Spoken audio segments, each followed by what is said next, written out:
Assalamualaikum warahmatullahi wabarakatuh. Kembali lagi bersama saya Triana di cerita misteri part yang keempat. Kali ini saya akan menceritakan tentang teror arwah penasaran yang dialami sang narasumber, dan ceritanya kali ini begitu sangat-sangatlah menegangkan dan menyeramkan. Nah, sebelum kita lanjut ke ceritanya, untuk teman-teman yang baru bergabung, mohon dukungannya dengan cara subscribe, like, dan tekan tombol loncengnya agar mendapatkan notifikasi dari cerita horor berikutnya. Tak perlu lama-lama, langsung saja kita masuk ke cerita horor berikut ini.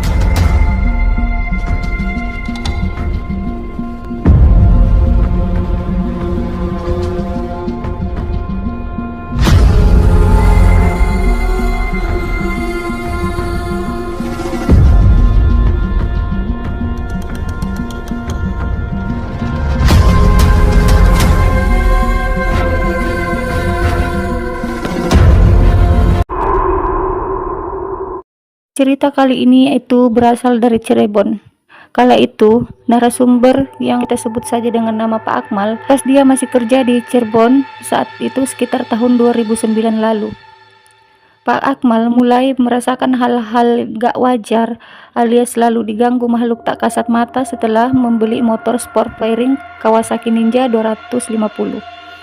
Karena motor Kawasaki Sport ini memang sangat mahal, bisa dibilang di atas rata-rata, makanya orang berpikir dua kali untuk membelinya.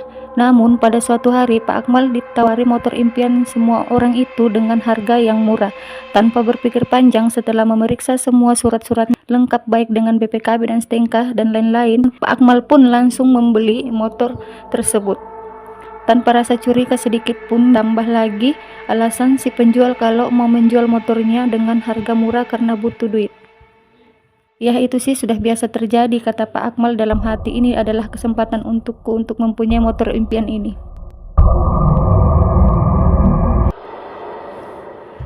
Singkat cerita, setelah transaksi selesai, Pak Akmal pun langsung membawa pulang motornya itu. Pada saat itu, kebetulan pada hari Kamis malam Jumat Kliwon. Sesampainya di rumah, motor diparkir di ruang tamu. Dia pun merasa puas dan bahagia karena hari itu dia tidak menyangka akan mempunyai motor Kawasaki Sport yang dari dulu diimpikannya. Sambil ngopi, henti-henti memandangi motornya. Kebetulan Pak Akmal memang cuma tinggal sendiri di rumah kosannya. Malam pun tiba. Pak Akmal pun bersiap-siap untuk istirahat karena besok pagi akan kembali bekerja seperti biasa. Tak lama kemudian tiba-tiba terdengar suara ketukan pintu dari luar. Pak Akmal pun keluar kamar dan menuju pintu depan untuk membuka pintunya.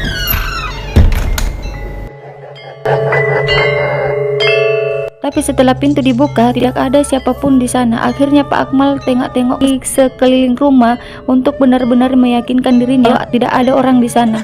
Takutnya ada orang iseng sengaja ingin mengganggu waktu istirahatnya. Tapi setelah melihat jam dinding sudah menunjukkan pukul 11.45 malam, dia pun segera masuk kembali ke rumahnya. Dalam hatinya berkata, "Mungkin aku salah dengar, tidak mungkin ada orang datang kemari jam segini. Lagian ini kan sudah waktunya orang pada istirahat." Sebelum masuk ke kamar, dia kembali memandangi motornya yang ada di ruang tamu. Tak lama kemudian, dia pun kembali masuk ke kamarnya untuk melanjutkan istirahatnya malam itu. Tapi, baru rebahan sebentar di kasur, tiba-tiba terdengar suara daun jendela yang terbuka dan menghantam tembok, seolah-olah ada angin kencang. Pak Akmal pun spontan langsung bangkit lagi dan berdiri berjalan pelan keluar kamar dan mengecek jendela ruang tamu. Waduh, jangan-jangan. Tapi perasaan tadi jendelanya udah aku kunci. Kok bisa terbuka sendiri? Dia menggerutu sendiri sambil menahan rasa ketakutan dan pertanyaan yang ada di dalam pikirannya. Apa aku lupa ya? Udahlah, mungkin aku yang lupa. Dia kembali menutup dan mengunci jendela tersebut. Lalu Pak Akmal pun kembali masuk ke kamarnya. Setelah semua dirasa aman, dia pun kembali berbahan di kasur. Tapi matanya tetap melek dan pasang telinga dengan seksama. Siapa tahu ada lagi hal-hal aneh yang terjadi. Tapi ditunggu-tunggu, akhirnya semua kembali seperti biasa. Akhirnya Pak Akmal berlahan menutup kelopak matanya. Belum sempat dia tertidur pulas, tiba-tiba motornya menyala. Buset, apalagi ini kok motorku bisa menyala sendiri? Dia pun segera berjalan menuju ruang tamu, tempat di mana motornya itu diparkir. Sampai di sana, tiba-tiba mesin motornya mati sendiri. Mulai saat itu Pak Akmal pun ketakutan. Keringat dingin, gemetar badan terasa kaku. Tanpa berpikir lama-lama, dia pun lari masuk ke kamarnya. Tapi kali ini dia tidak rebahan melainkan merungkel, dan sekujur tubuhnya ditutupi selimut sambil berusaha memejamkan mata dan berdoa agar tak ada lagi yang mengganggunya sampai besok pagi. Namun sekitar 1 jam kemudian, kembali lagi pendengarannya diganggu oleh suara nafas laki-laki yang seolah-olah habis berolahraga.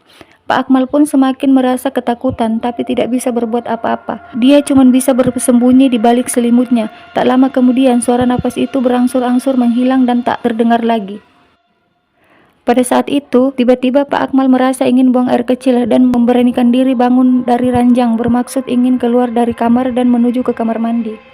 Tapi pas Pak Akmal masih duduk di pinggir ranjangnya, kembali anehan terjadi. Kali ini lebih ekstrim dan membuat jantung Pak Akmal berdetak lebih kencang. Bagaimana tidak, karena dia melihat darah kental mengalir dari celah bawah pintu masuk ke kamarnya.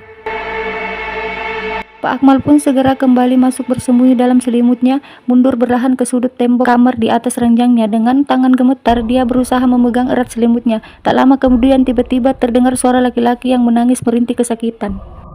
Pada saat itu, Pak Akmal pun mendengar kalau pintu kamarnya seperti ada yang berusaha untuk membukanya, karena sebelumnya Pak Akmal memang sudah mengunci pintu kamarnya. Tak lama kemudian, terdengar suara becek langkah kaki yang berjalan di atas darah yang mengalir dari bawah pintu. Pak Akmal pun makin ketakutan dan keringat dingin, jantung berdebar kencang tak karuan. Tapi beberapa menit kemudian, semua suara-suara aneh itu tiba-tiba menghilang seiring terdengarnya suara azan subuh. Barulah Pak Akmal bisa tidur karena kejadian-kejadian aneh yang tadi malam. Akhirnya dia hari itu bangun kesiangan dan tidak bisa masuk kerja. Bangun dari tidurnya, Pak Akmal pun kembali mengecek motor Kawasaki Ninja 250 yang baru sehari dibelinya. Kemudian dia pun melihat-lihat bodi motornya secara detail. Setelah diamati, ternyata di bagian fairing sebelah dalam ada bagian tubuh manusia seperti kulit kepala yang masih ada rambut dan darah keringnya. Saat itu juga Pak Akmal pun mendatangi si penjual motor tersebut dan bermaksud ingin mengembalikan motornya. Kalaupun duitnya tidak lagi utuh atau sudah kurang, tidak apa-apa daripada dia kena teror seperti tadi malam. Tapi si penjual motor tidak mau, alasannya sangatlah mengejutkan bagi Pak Akmal. Ternyata si penjual motor itu juga merasakan hal yang sama dengan dirinya. Nah, mereka berbincang-bincang, akhirnya sepakat untuk menjual motor itu lagi ke orang lain dengan harga yang lebih murah dari sebelumnya. Yang penting mereka bebas dari teror yang menakutkan tersebut. Singkat cerita, mereka berdua pun mencari asal-usul motor tersebut. Dan ternyata usut punya usut kalau motor Kawasaki itu dulunya adalah bekas balapan liar yang pengendaranya jatuh serta meninggal dunia. Demikianlah kisah dari Pak Akmal sebagai narasumber dari cerita teror arwah penasaran yang berasal dari Cirebon. Untuk teman-teman yang baru bergabung di channel ini, mohon dukungannya dengan cara subscribe, like, dan tekan tombol loncengnya agar mendapatkan notifikasi dari cerita horor berikutnya. Terima kasih.